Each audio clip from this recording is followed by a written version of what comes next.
ಇವತ್ತಿನ ನಮ್ಮ recipe mango ice cream.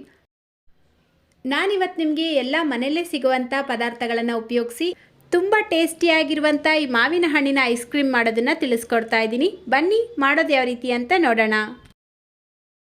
Hi, ನೀವು ನೋಡ್ತಾ ಇದ್ದೀರಾ ಶಾನ್ ಕನ್ನಡ ಚಾನೆಲ್. ವಿಡಿಯೋ ಇಷ್ಟ ಆದರೆ ಪ್ಲೀಸ್ ಲೈಕ್ ಮಾಡಿ, ಹಾಗೆ ಫ್ರೆಂಡ್ಸ್ ಮತ್ತು ಫ್ಯಾಮಿಲಿಯವ್ರ ಜೊತೆಲಿ ಶೇರ್ ಮಾಡಿ. ಮೊದಲು ನಾನಿಲ್ಲಿ ಅರ್ಧ ಲೀಟರ್ ಹಾಲು ತಗೊಂಡಿದ್ದೀನಿ.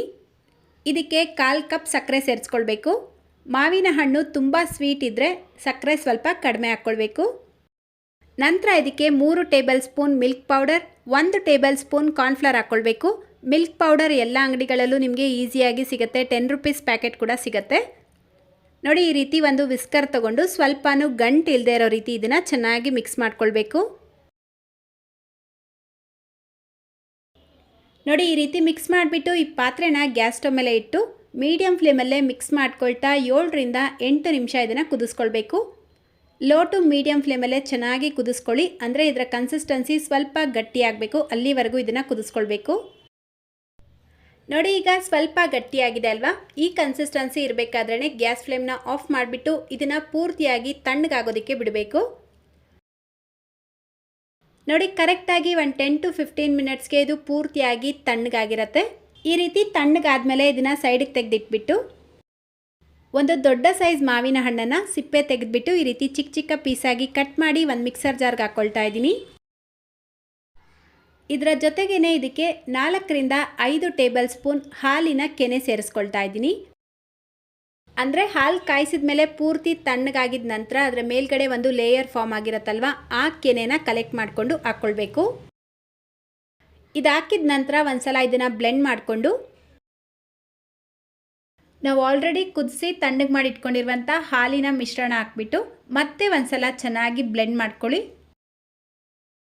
ಇದನ್ನು ಈಗ ಒಂದು ಏರ್ ಟೈಟ್ ಬಾಕ್ಸ್ಗೆ ಅಥವಾ ಸ್ಟೀಲ್ ಬಾಕ್ಸ್ ಬರುತ್ತಲ್ವ, ಟೈಟ್ ಆಗಿರುವಂಥ ಸ್ಟೀಲ್ ಬಾಕ್ಸ್ ಅಥವಾ ಐಸ್ ಕ್ರೀಮ್ ಮೋಲ್ಡ್ ಬರುತ್ತಲ್ವ, ಅದರಲ್ಲಿ ಬೇಕಿದ್ರೂ ಹಾಕ್ಕೋಬೋದು.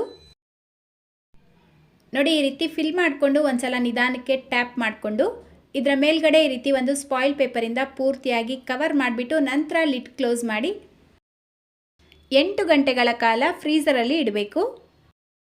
ನಿಮಗೆ ಐಸ್ ಕ್ರೀಮ್ ತುಂಬ ಕ್ರೀಮಿಯಾಗಿರಬೇಕು ಅಂದರೆ 3 ಗಂಟೆಗಳ ನಂತರ ತೆಗೆದು ಇದನ್ನು ಮತ್ತೆ ಒಂದ್ಸಲ ಬ್ಲೆಂಡ್ ಮಾಡಿಬಿಟ್ಟು ಇದೇ ಬಾಕ್ಸ್ಗೆ ಹಾಕಿ ಮತ್ತೆ ಒಂದು 8 ಅವರ್ಸ್ ಇದನ್ನು ಫ್ರೀಸರಲ್ಲಿ ಇಡಬೇಕಾಗತ್ತೆ. ನಾನಿಲ್ಲಿ 2 ಸಲ ಬ್ಲೆಂಡ್ ಮಾಡ್ತಾ ಇಲ್ಲ, ನೀವು ಬೇಕಿದ್ರೆ ಮಾಡ್ಕೊಳ್ಬೋದು. ನೋಡಿ, ಕರೆಕ್ಟಾಗಿ 8 ಗಂಟೆಗಳ ನಂತರ ಫ್ರೀಸರಿಂದ ಬಾಕ್ಸ್ನ ಆಚೆ ತೆಗೆದು ಲಿಡ್ ಓಪನ್ ಮಾಡಿ ಈ ರೀತಿ ಒಂದು ಬೌಲಲ್ಲಿ ನೀರು ತಗೊಂಡು ಅದರಲ್ಲಿ ಬಾಕ್ಸ್ನ ಜಸ್ಟ್ ಒಂದು 3 ಸೆಕೆಂಡ್ಸ್ ಇಟ್ಟು ತೆಗಿಬೇಕು. ನೋಡಿ, ಈಸಿಯಾಗಿ ಡಿಮೋಲ್ಡ್ ಮಾಡಿಕೊಂಡು ಈ ರೀತಿ ಒಂದು ಚಾಕುವಿಂದ ಕಟ್ ಮಾಡಿಬಿಟ್ಟು ಸರ್ವ್ ಮಾಡ್ಕೊಳ್ಬೋದು.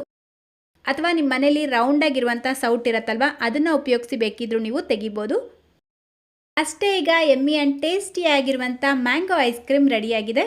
ನೋಡಿದ್ರೆ ಅಲ್ವಾ ಎಷ್ಟು ಈಸಿಯಾಗಿ ಮನೇಲಿರುವಂಥ ಪದಾರ್ಥಗಳನ್ನು ಬಳಸಿ ಮಾಡ್ಕೊಳ್ಬೋದು ಅಂತ.